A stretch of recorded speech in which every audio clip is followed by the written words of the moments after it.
Started. Thanks everybody for joining us today.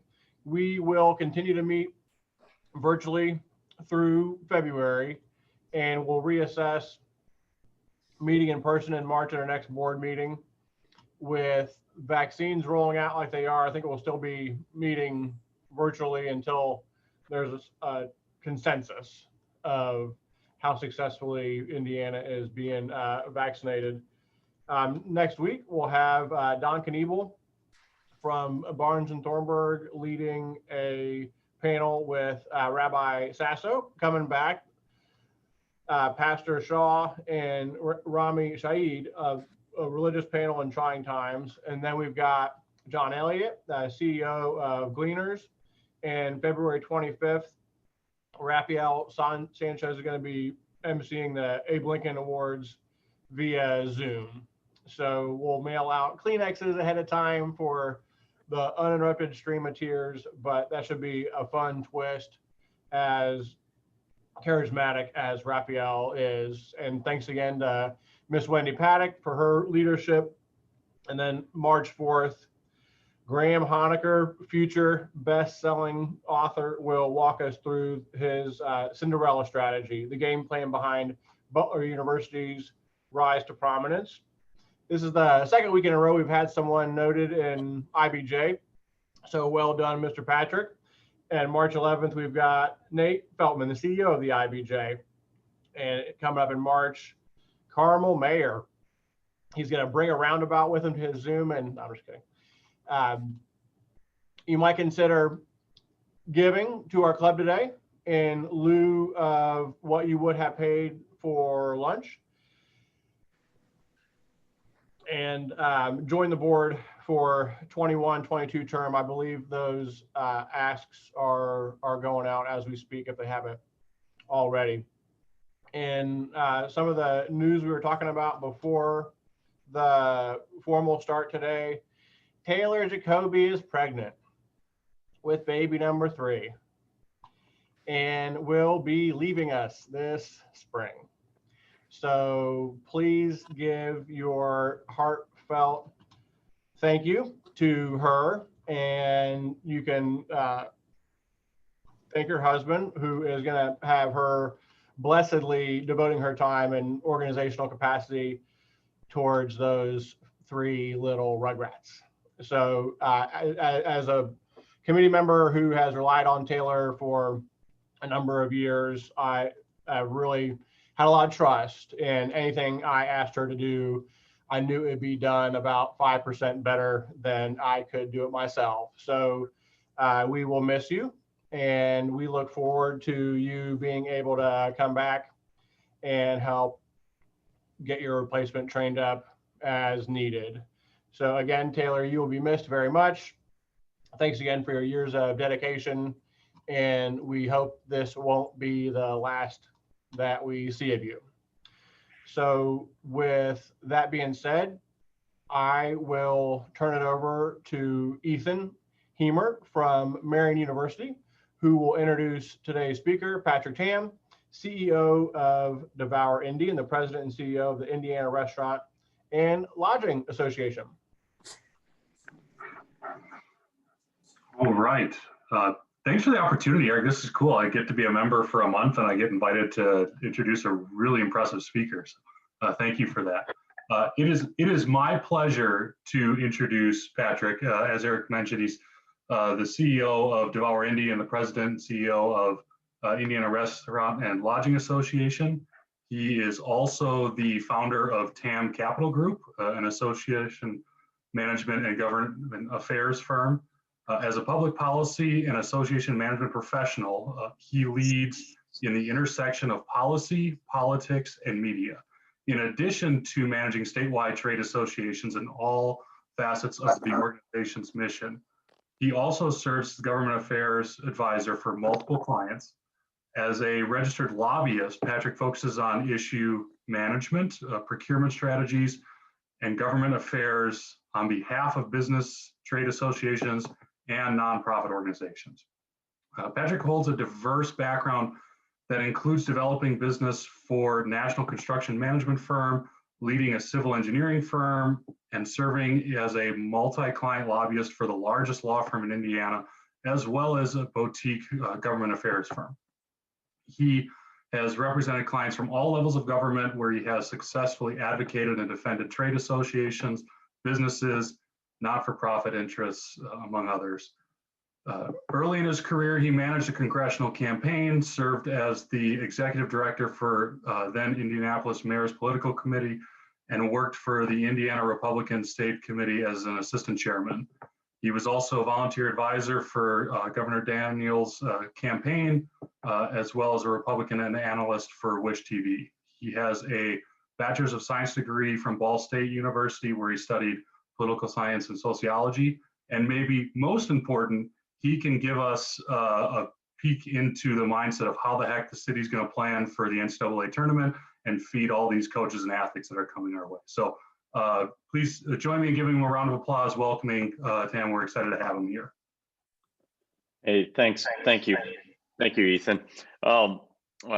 My mother would be really proud that people read my bios and all sorts of things. If you actually understand what I do for a living, you are way ahead of my own father, because he asks me questions on that topic almost daily and just sits there and goes, I have no idea what you do and how you pay your bills, but it appears to do okay. So, however, I will tell you, unfortunately, during the last 11 months, I think my father and my kids in particular have come to understand a little bit more of why I'm so passionate about some of our clients, all of our clients, but particularly when it comes to the Restaurant and Lodging Association, which we're obviously here to talk about today. I'm kind of known in the media as the Grim Reaper of economic data. So I'm going to share with you some things that aren't going to be too terribly pleasant, and kind of where we've been and where we're going. But I want to kind of foreshadow here. We have reason for optimism. So while we kind of go through what's happened in the past 11 months, we're still not good. But we, particularly in Indianapolis, have significant reasons for optimism. So while I may sound very dour here for quite some time today, I'm actually personally and professionally very optimistic about what we're doing as a state, and then also specifically as a Central Indiana region as well. So bear with me as I try to share my screen here. So let me pull this up here. So here we go.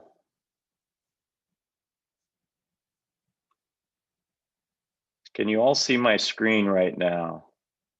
This is always the scary part for me, just so everyone knows. I see some heads nodding, so that's always my cue. So I'm going to kind of go through this. We'll talk about some of this economic data and where this all moves from here. So bear with me while I click around and talk about some of these issues. So obviously in mid-March, we had complete shutdowns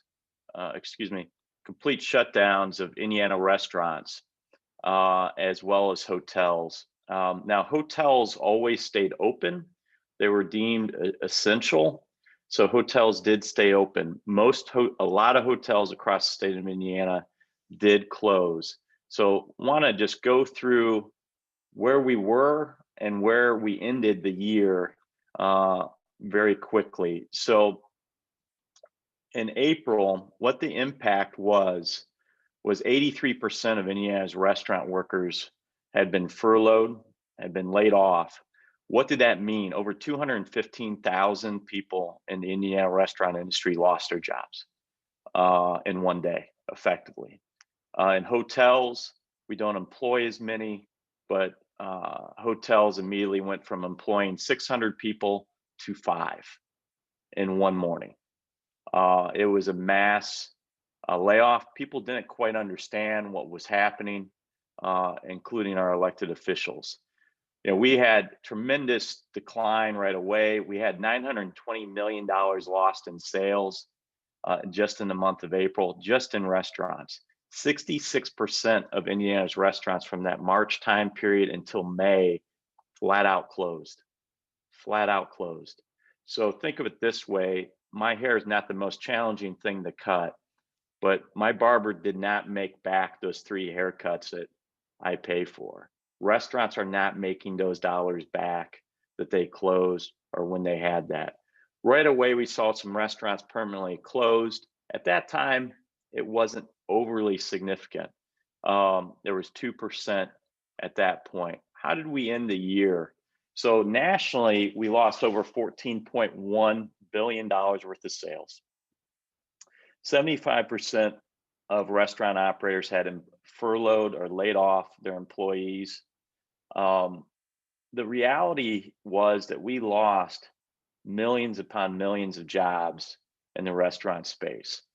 I will tell you though, in the Midwest, specifically in the Midwest, Indiana's restaurants recovered from an employment perspective significantly better in what I call the real Big Ten. I still don't count New Jersey. I just can't go with Rutgers in the Big Ten. So I share that with anyone that will listen. But so Michigan, Ohio, Iowa, Minnesota, Wisconsin, and then if we throw in our friends to the south of us, Kentucky as well, just in terms of our surrounding states, our employment statistics over the summer were significantly better, and not just by a little, but by significant numbers during that time. So that's where we kind of went back. Let me load this back up for you. Hotels, though, what I want to make sure you understand the depth. Well, a lot of coverage gets talked about with regards to restaurants, rightfully so. What's actually happened in hotels is dramatically worse. With Smith Travel Research, so you will read in the IBJ, you're going to have an opportunity to talk with Nate Feltman here. He has, I would tell you, arguably some of the best reporters in the market, and frankly in the Midwest, that really kind of dig into news stories. So you'll see a lot of talk about Smith Travel Research.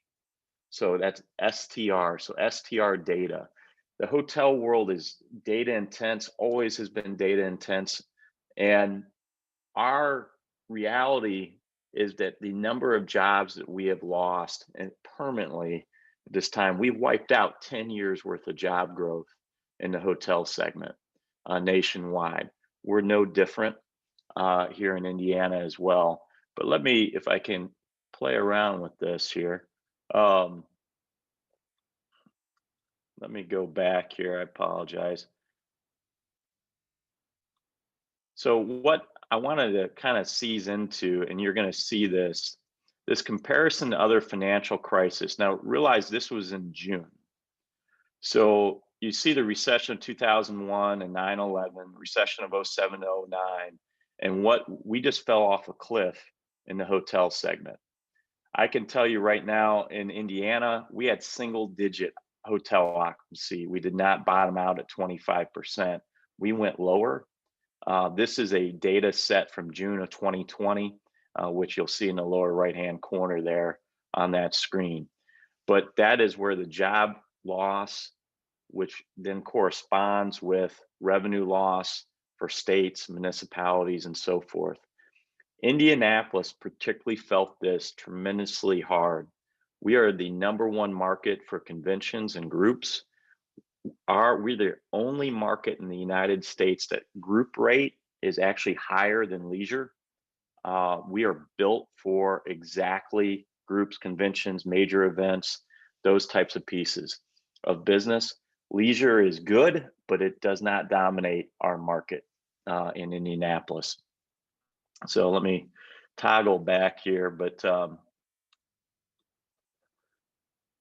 I wanted to make sure you saw that. Your other issue is that we quickly asked the governor for a variety of different measures for what we saw in terms of our owners, but more importantly, our employment base. a third of America gets their first job in the hospitality industry. 8 out of 10 restaurant owners started out entry level. Our hotel GMs start out entry level more often than not. We also have unbelievable ownership in both, and we outpace any industry in terms of women owners as well as minority owners. We're oftentimes too, in many communities, Indianapolis being one, we're a majority minority employer. We also have most of the folks, fine people that I represent, do not look like me. I'm proud of that fact. They do not look like me. They have not had the opportunities in many cases that I've been blessed with as well. But you know what? They find great success and oftentimes leave the industry for even more success. We also give people a lot of second and sometimes third chances in life, and they do quite well. So we knew immediately we needed to shall be eligible immediately for unemployment insurance, different unemployment matters with Department of Workforce Development. We got that very quickly from the governor. We did ask for, everyone thought this would be a 2-3 a month maybe. And so our employers were concerned about their experience rating. For those of you that deal with accounting and employment, the experience rating is very important, but the reality is unemployment got so large that experience ratings are almost pointless at this point. Protections against stockpiling and price gouging. We did get that support for a variety of different issues. Family medical leave, we got all that in spades from the Department of Workforce Development, as well as federal CARES Act packages. Quickly got this issue. Frankly, some utilities beat us to the punch on this and made sure that their customers would not be disconnected. That was everything from AT&T and Verizon, from cell phone bills to heat bills, electric bills, and so forth. We did ask for a deferral of property taxes and so forth. In Indianapolis, we did ask for a deferral of sales and innkeepers taxes. Some people were like, well, the CIB won't. And I was like, look, you're not going to have the ability to even finance, make interest payments. And some of those things, obviously, unfortunately, tragically, have borne out to be very true. Eviction moratoriums for both residences and businesses. We did see that particularly on the residential, and you actually saw that then federally. Current license registration, business interruption insurance. I won't get you into the weeds of that, but business interruption insurance has not been addressed. Some state legislatures have tried to address that. Very challenging issue. I've spent countless hours on it, and I would tell you that we're generally not getting much of anywhere. So let me go back to the presentation. I just wanted to blow up a couple of those slides so people would kind of understand some of the challenges that we had at those times. So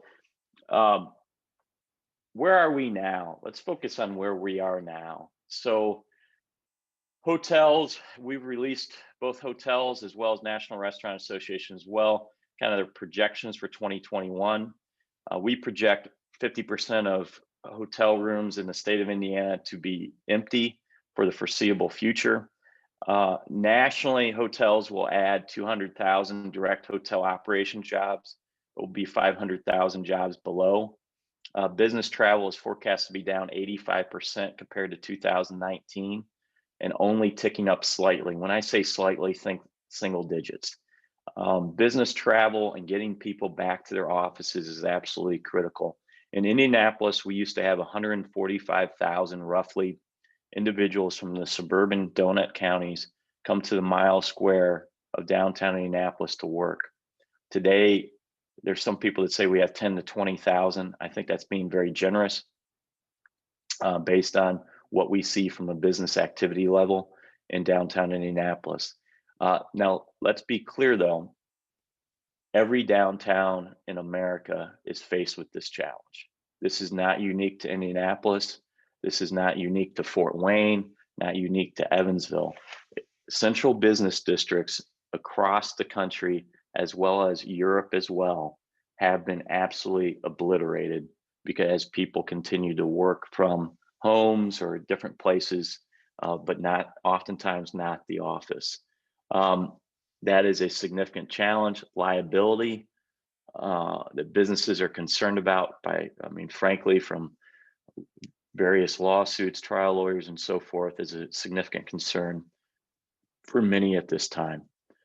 56% of consumers say they expect to travel for leisure. So we're seeing the leisure market come back pretty significant. Remember though, what I shared pre-pandemic, Indianapolis primarily built for conventions, sporting events, unique single day, largest single day sporting event, a la the Indianapolis 500 and other events. Leisure isn't something that we necessarily see like our friends in Nashville, Tennessee, or obviously the entire state of Florida or California and so forth. Vaccine distribution, as seen across the board, is key to travel. Obviously, consumers are very interested in learning cleaning protocols, hygiene, disinfection, sanitation, and so forth. I can share with you and actually share with you this whole slide deck. You'll be able to click on to see the full reports if you're really that interested in all the different numbers.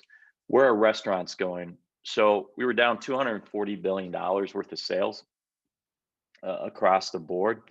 Although restaurant and food service sales are expected to post double-digit growth in 21, it's not enough. 8 million eating and drinking place employees still unemployed. By December, across the nation, 110,000 restaurants had closed permanently. Many were hanging on by, frankly, a thread. The majority of permanently closed restaurants, though, let me be clear what these restaurants actually look like. They're the restaurants where you celebrate your life milestones. The restaurants that you celebrate birthdays, anniversaries, where you go on a first date. These are restaurants that define your community. Those are the restaurants that have been absolutely impacted the hardest. We've survived by shifting to off-premise. It depends upon your concept. If you're in the pizza business right now and you're down, you probably should close. If you're in a quick service restaurant space with a drive-through, you're probably up. Really location dependent, but you're probably doing very well. If you're Italian, food, barbecue, if you have food that travels well, that is friendly to carry out naturally, you're doing well. So various pivots, various modifications. We, at least once we were able to be open in the state of Indiana, we were able to continuously stay open as compared to some of our neighbors, particularly Michigan and Illinois. Michigan was just allowed to reopen in-person dining to 25%. Most of Michigan's restaurants have been wiped off the face of this earth. Chicago, if you haven't been there, is never going to be Chicago that you remember.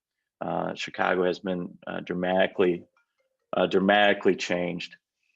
California hasn't had in-room dining and indoor dining since March. They allowed outdoor dining, then they restricted, then they eliminated outdoor dining, and then Governor Newsom just allowed outdoor dining to resume in Southern California as well. So a lot of different issues there. We do see a lot of optimism that a lot of customers do miss eating more at restaurants. We do have a tremendous amount of pivots and creativity. Let me talk about one of those that all of you should be proud of, specifically here in Indianapolis. On the evening prior to us being shut down, myself with the Somms. Somms are great restaurant owners, very innovative, and frankly, philanthropic. Very much so engaged in their community and their neighbors. And that's who they are. That's not something they just decide to do on a Tuesday. That's who they are, always has been. Ed Somm has grown up in the area. Eddie has grown up in the area, and if he misbehaves, Ed will kill him. So, but that's the piece where, let me tell you what happened on that evening. So we had probably roughly owners that probably represented about 250 restaurants for hours at Big Lug, talking about how we could potentially pivot and serve our customers. So a lot of them started talking about, hey, could we become a marketplace? And we had food suppliers there, the Cisco's and the US Foods and so forth. They're like, look, we have smaller, containers, cans of green beans, and we can sell you whole turkeys and so forth. So restaurants very quickly pivoted to, hey, we'll serve our customers as well as a marketplace. Cisco and US Foods and Piazza and so forth were suddenly then allowing us to sell, not allowing us, but giving us the resources to sell at grocery store pricing, even toilet paper. We were hand delivering toilet paper to people in those early days at proper pricing, not at heavily marked up margins and all those types of things, but trying to provide that service. That spread like wildfire. I sit on the National Restaurant Association board and a variety of different other things I do across the country. But that concept was able to be done in the state of Indiana without a law or regulation change. In Texas, they had to change some regulations, but that concept that came out of Indianapolis-based restaurants spread across the entire country effectively within days. Again, great philanthropic, community-minded restaurant owners that I'm lucky to work on their behalf.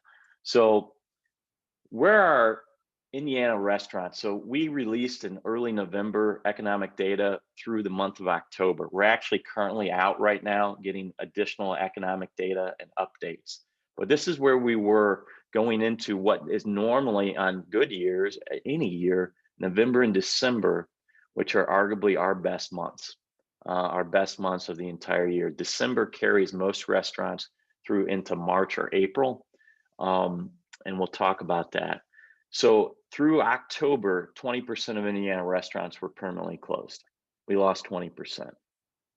91% of Indiana restaurant sales volumes were down just in the month of October. So while we've had a lot of months to go, realize that sometimes people look at restaurants in Indianapolis in particular, go, wow, you're really, really busy.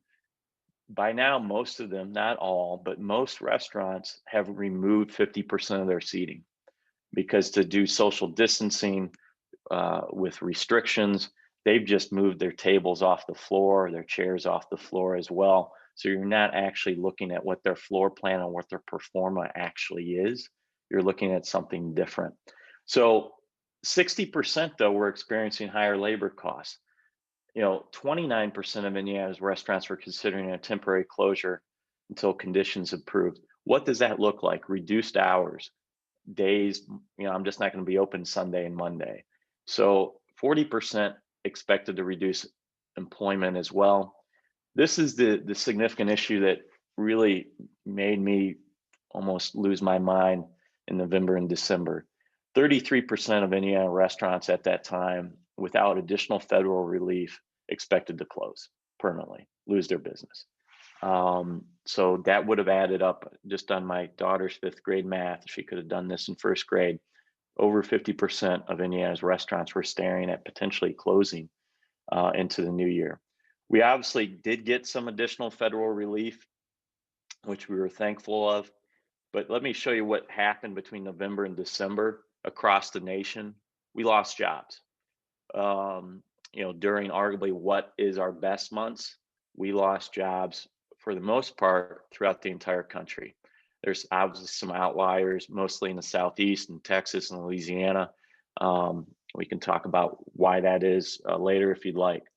So what did we do to try to get out of this, these issues? So probably at 2 a.m. one morning,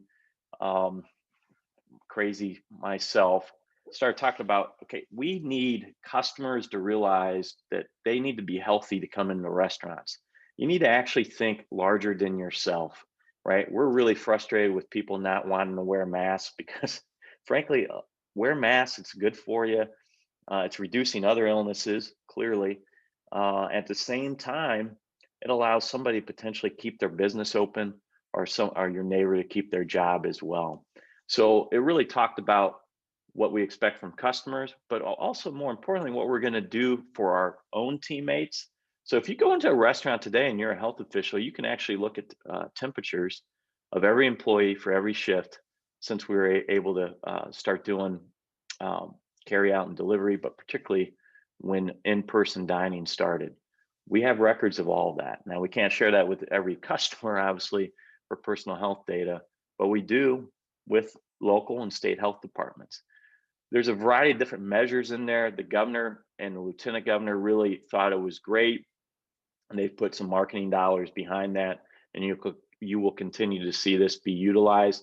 You've seen similar types of programs pop up throughout the entire country, which in many cases they have also viewed very favorably by governors and also other regulators as well. You'll see this pushed as well by local health departments, including Dr. Kane as well in Marion County, which we're thankful for. Reopening guidance. So a lot of times a lot of industries have kind of just created their own reopening guidelines. As many of you will quickly realize, you already know this, health departments have always been inside restaurants and hotels. Health departments have always been able to close a hotel, close a restaurant right away, within seconds if there is a gross negligent health violation. So what did we do? We went straight to the CDC, the Food and Drug Administration, the Consumer for Food Protection. Most people don't know what that is. That's leading health department leaders, academics, scientists throughout the entire country. Ecolab, their top scientist, which if you've been in a commercial business cleaning situation, you'll see Ecolab really own as a predominant player in that market. We did have the leading scientist, just one individual from the National Restaurant Association. We are now on, I believe, our 5th version of this, which was most recently updated in December. I think this one on the screen is actually the first one, it looks like, from April. But that's the piece where, so today, the governor quickly adopted this. Every health department quickly adopted this in the state of Indiana and continuously pushes that out. Hotels did very similar type effort. Actually, from the hotel side, we have a Purdue professor, Dr. Giselli from Purdue, and then also a scientist from Purdue that actually has led Marriott International's reopening additional guidelines. Safe stay is the industry standard, but you'll also see different things for different hotel brands based on their specific issues and needs. So Hyatt, home to suites will have some twists just because of their nature, long-term stay properties versus traditional limited service or full service hotels. So you'll see some of those different issues. Those are always readily available. They're readily available online as well. We did start a hospitality relief fund. Many great things have continued to do this. I mean, we have restaurants still producing food for second helpings, for food banks. If you want to help out, I see you have Elliot speaking from Gleaners. Gleaners is a tremendous community partner. We've been running hospitality industry food banks on the back dock of the JW every week since this thing started, and loading up people that are out of work. And that continues now on Mondays. I would encourage you to always consider Gleaners and all the tremendous things that they do and how they do it. Very efficient and a good steward of dollars as well. So we continue to do that. There's a lot of different things. This is where I want to talk though, and everyone should be really proud of how Indiana has really kind of adopted and where we're moving. So right now, I'm going to kind of break this down. The state legislature right now, we have House Bill 1004, which would allow, right now it's at $30 million. I expect that to grow exponentially that's targeted for hospitality industries, for grants. The challenge is debt service and trying to keep those businesses open. There's a liability protection bill we're obviously interested in for ourselves, but then also for others. Alcohol to go. I don't know if any of you have ordered food for home delivery, but alcohol to go with those meals is a big deal across the country. And we're already seeing some permanent measures being drafted and moving through some community processes. In Indianapolis, Mayor Hogsett took $11 million in CARES Act money and gave that to restaurants, anyone that paid a food and beverage tax. Here's what that meant. $25,000 was the maximum grant, and you had to apply with affidavits from your landlord or your mortgage bank holder as well. But let's talk about the results. The average grant was $18,000. 51% of those grants in Marion County in dollar volume was 51% went to women-owned or minority-owned restaurants. So these are truly your main street restaurants that were out there that had that. On the federal side, I alluded to earlier with regards to a second round of PPP, Paycheck Protection Plan. We got some improvements there. Perishable items got added, technology pieces and so forth. Still a 60-40 split. Many restaurants are in the process of getting those approved, and actually many are already received those. We got, for the hospitality industry, 3.5 times payroll. All other industries are at 2.5 times payroll. We got some details in there which I can talk about if somebody has questions. We also got some significant tax credits, which are more than significant, and many are talking about that today. I'm actually been responding. I apologize, but Senator Braun's trying to stop the elimination of the tip credit. So I have, I'm actually monitoring activity on the U.S. Senate floor today. But while we have a great COVID recovery plan from Biden, and then also Pelosi and Schumer included a Restaurants Act up to $25 billion with a B, very significant, great. You also have some other regulatory measures. We have a starting wage issue of $15 an hour, but the one that really gets restaurants in particular angst is the elimination of the tip credit, which would dramatically alter business models, and frankly, for most servers, would significantly reduce their income overnight. And it's pretty stark. So we could talk a little bit more about that. The vaccine rollout, I'm with the governor and his top people every Tuesday talking about vaccines. Our shot.in.gov, if you haven't been there, encourage you to do so. My father, even right before he turned 70, got, through customer service, even got an appointment before he turned 70. So his appointment's coming up. But you can apply for an appointment in any county. You don't have to be in your county or so forth. Although in Marion County, I will tell you, IU Methodist can administer over 1,000 vaccines a day, and some people are getting same-day appointments. I would encourage you to take a look at that. Little inside knowledge. But the piece there that we're really encouraged about, the governor chose the centralized reservation system.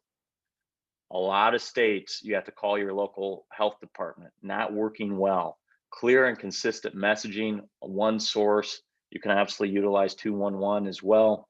We're really encouraged by that vaccine rollout and the uptake of that as we can continue. We do need to communicate more and more to our minority communities and our immigrant communities as well. In particular, a lot of times people, for whatever reason, there's multitudes, will not are reluctant for vaccines. We believe that's important to our industry, and it's important to Hoosiers and our country as well. But let's talk about Indianapolis in particular. We are the only market in the United States that is actually hiring people in hotels. Let me say that again. We are the only market in the entire United States that convention hotels are hiring people. We're it. I'm on national calls and people are dropping F-bombs to me because they have no clue how Indianapolis is doing what we're doing. That's because we work cooperatively. We have great leadership, both from Hogsett and Holcomb, Republican and Democrat. They don't care about that. We were trying to figure out how to get our economy back and how we get people back to work. The Indiana Sports Corp is phenomenal. Visit Indy is just kicking ass. And that's what we're doing, and we're working cooperatively trying to secure these events. So Jam Fest, close to 15,000 people on that weekend. My daughter did place third. I'm a proud cheer dad, so I was happy about that too. But then we have volleyball. Then we have another week of volleyball.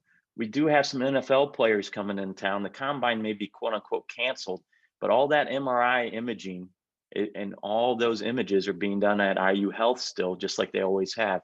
Most of us, except weirdos like me, won't even realize that all these athletes are basically sequestered like they always have been in the Crown Plaza Hotel. Then we obviously have the coup of all, with March Madness and the NCAA. There's some great things around that.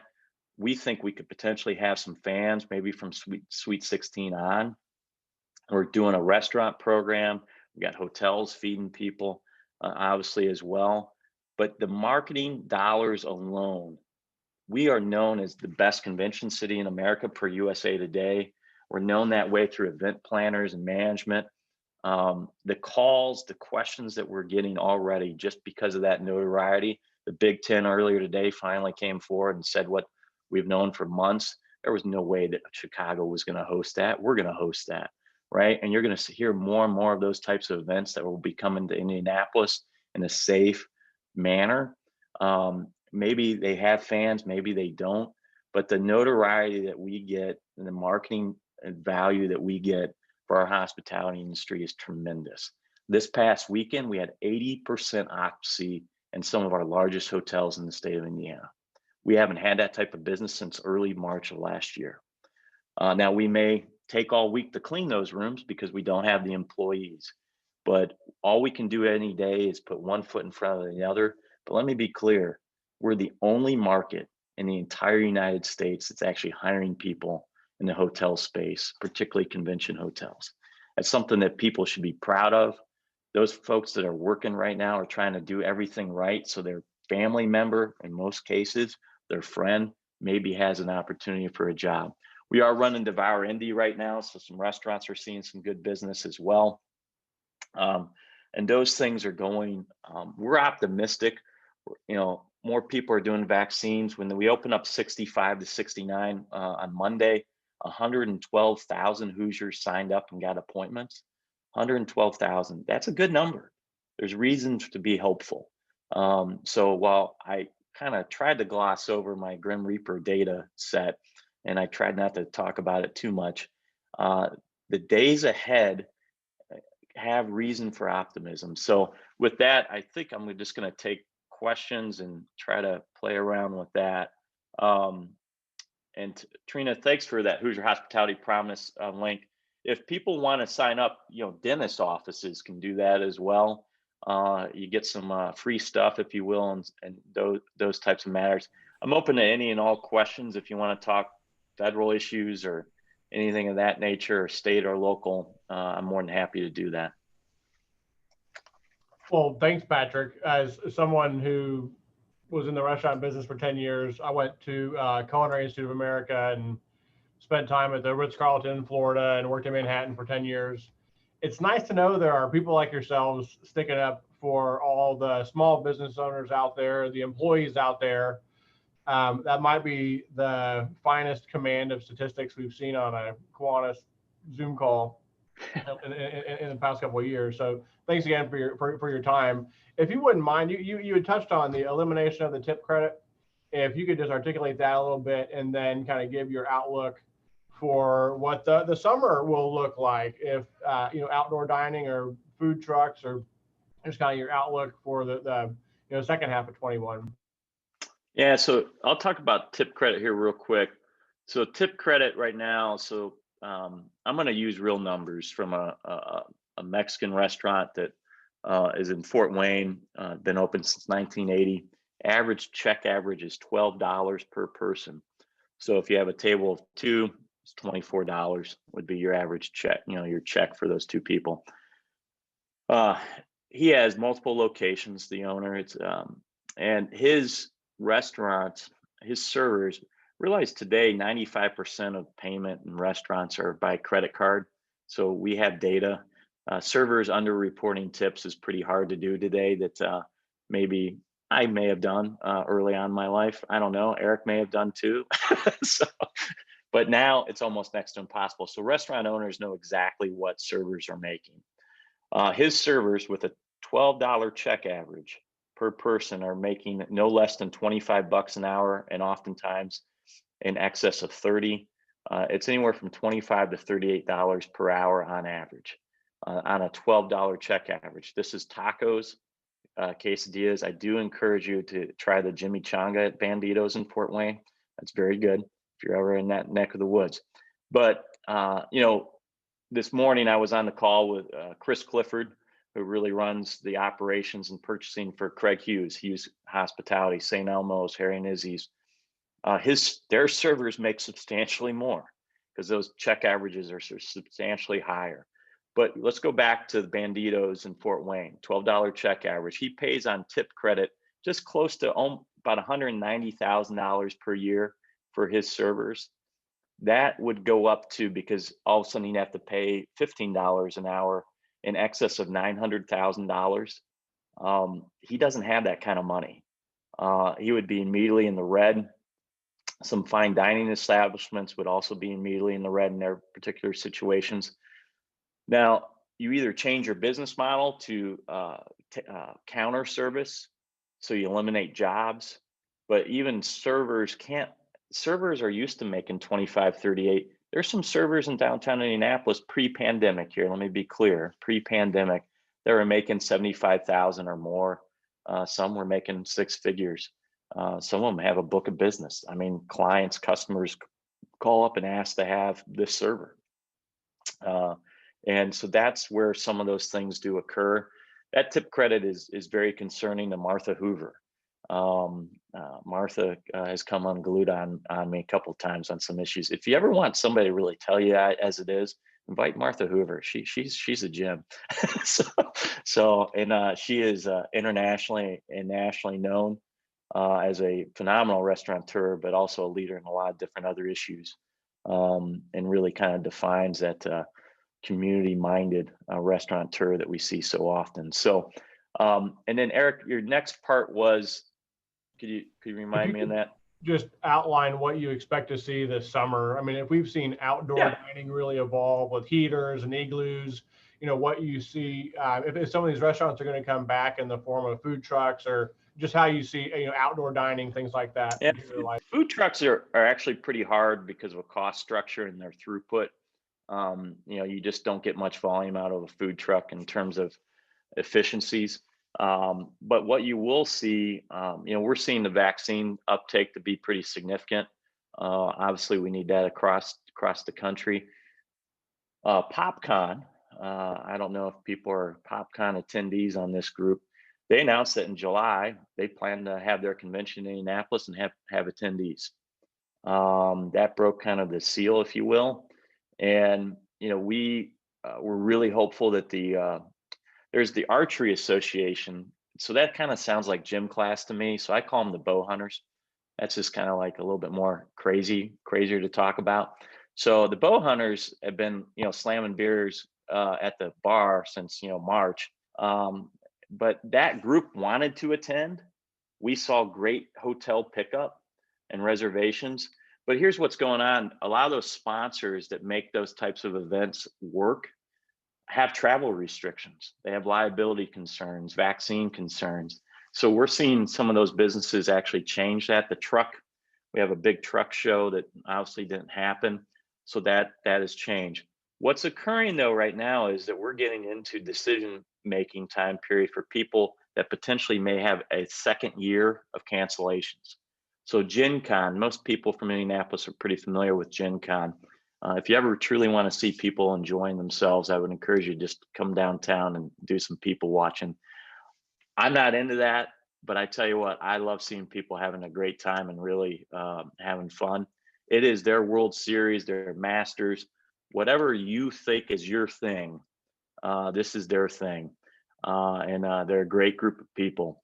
So we typically have 90,000 people that come into town for Gen Con. Gen Con only exists for that event. They have about, I believe, 15 to 18 full-time people. They get up to about 30 when you count seasonal. They need to have their event. They need to have their event in August. Right now, they're hoping to target about 55,000 people. Now, let me talk about Andy Mallon. This isn't somebody that oftentimes is talked about.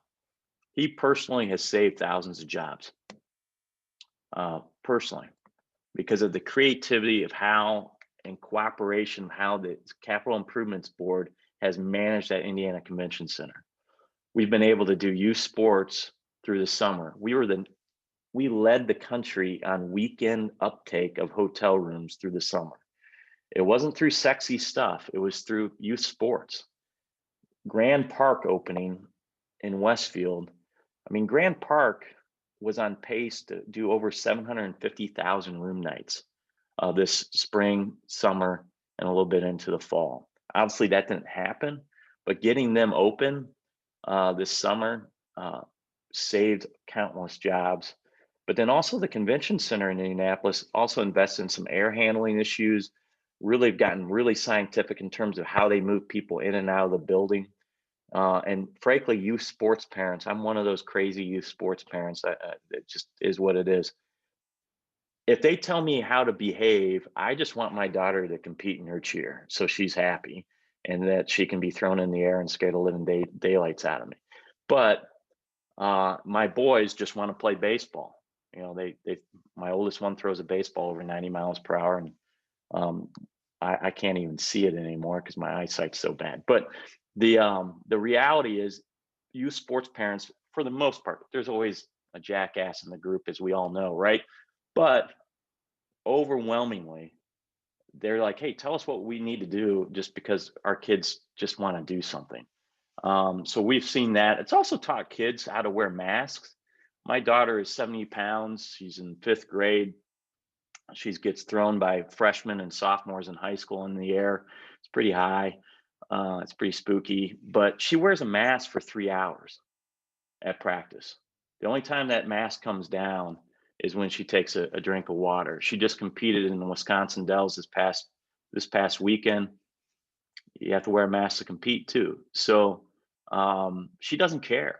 And this is after she wears a mask at school the entire day, similar concept, except to eat. Many of us, if we have children that are grandchildren that are at school, the kids are better at this than most adults.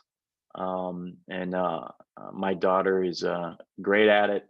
My sons are great at it as well, respectfully. But my daughter's much more, but she's better than her brothers, so she knows that too. So, but that's the piece that we're proud of this as well. And then Laura brought up a great point. I'm just kind of looking at this right now. So one of the scary things that we did really across the country, and if you're not familiar with the Indiana Coalition Against Domestic Violence, I would encourage you to make yourself familiar with that. We had to organize hotels for a variety of different purposes. And sometimes reporters wanted to ask me and wanted to get me to tell them where the hotels were. And I would chastise reporters, which was great because I could actually do it on that topic. I always kind of want to do that, but I was like, look, there's some sick people that want to hurt people. Why would I ever tell you where these hotels are? We also still have hotels open still for homeless and people that have other challenges across the board, across the state. So we've helped coordinate that, just playing a small role in doing so. But frankly, I hate to say this, but that's when you're at least some of the things you may do actually make a difference, and hopefully positively. But the 6-foot social distancing, Roger makes a good point in chat if you're not looking at it, which we've seen many restaurants not really abiding by that rule. The restriction of no more than 50% normal occupancy is the other killer. She's located on South Meridian at the I-70 overpass, and has also seen the decline of downtown workers negatively impact her business. Being Italian, her carryout business has picked up.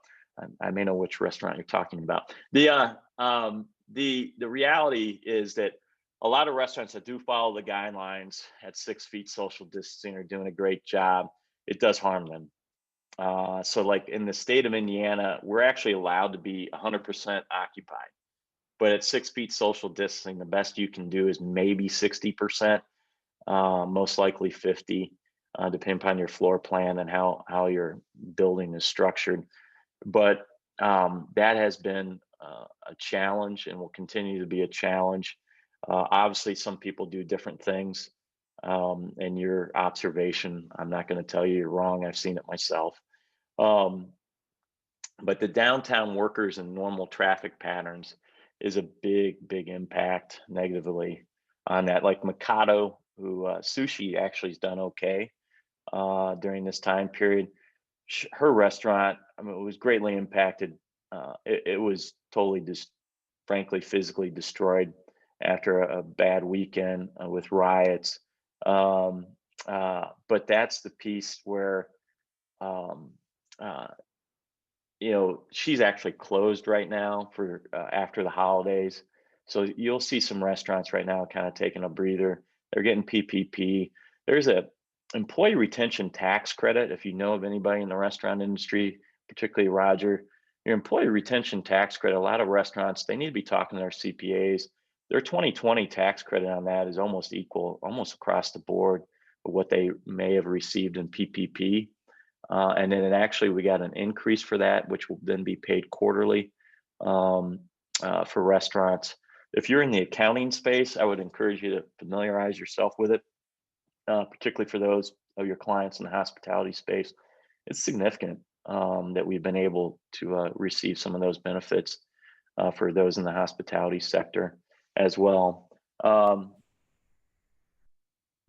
Well, Patrick, I want to thank you so much for accepting our invitation today. And if you see any of those messages you want to answer, I'm just looking at the chat myself. But again, thanks for all the good work you're doing for our city. It's nice to hear someone have such a grasp of the complexity and the diversity of these issues. And I love it when people remain optimistic, my man. So I'm glad you touched on Patashu. A donation has been made in your name to the Patashu Foundation. I'm going to turn it over to Jay Brill, who has a quick announcement for our inaugural International Interclub. All right, so we can't meet in person, so we're going to expand our footprint with meeting with other clubs. So tonight at 8 o'clock, we're meeting with the Rocky Mountain Club in Wyoming. And toward the end of March, we have a program scheduled with the Augusta Club to have a presentation on the Masters. I gave Eric a list of clubs that have members over 100, and we have, I'd say there's probably 80 clubs or something in that ballpark. So we're going to be looking at picking out some of those clubs to participate in interclubs. Hopefully we'll be able to reach out and have a club meeting with Tokyo. We're kind of working through the logistics of that.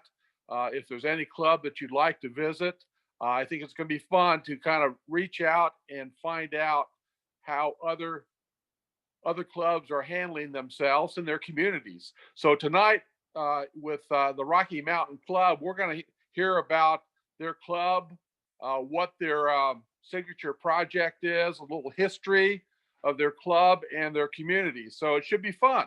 So hopefully we'll have 4 people signed up. Sorry for the short notice, but we're kind of working through this, and stay tuned. Great. Thanks, Jay. Yeah, Wyoming's pretty year round. So step 1, have an interclub, and step 2, go visit them at their clubs. Again, Patrick put his email and his Twitter account in the chat. Please join us next week as Duncan Ebel will be moderating a panel on religion in trying times. Sorry to run over today. I think everybody would agree it's worth it. The presentation will hopefully be sent out in Monday's weekly email. And thanks again for everybody. Everybody have a nice weekend. Meeting's adjourned.